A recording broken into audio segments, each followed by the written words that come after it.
கிழக்கு செவக்கையிலே கிழக்கு செவக்கையிலே கீரை அறுக்கையிலே நான் கீரை அறுக்கையிலே அந்த கரும்பு கடிக்கையிலே அந்த கரும்பு கடிக்கையிலே நான் பழச நினைக்கையிலே பல்லருவா பட்டுருச்சே. சபாஷ் கோனாரே.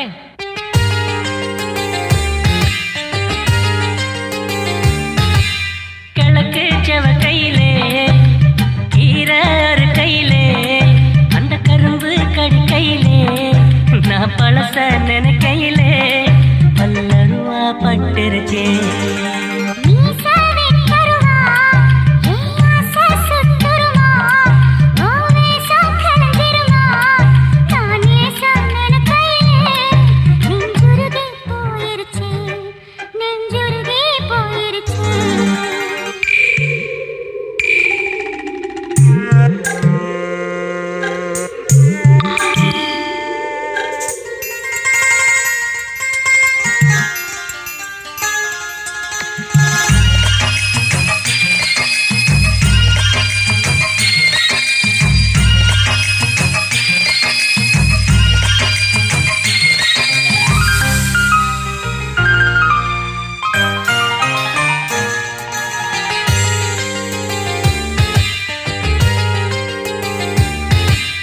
மனசு ஆறலையே என் கோவம் தீரலையே நம் வாழ்வும் மாறலையே ஓ முகத்தை பார்க்கையிலே என் துன்பம் பறந்துருச்சே.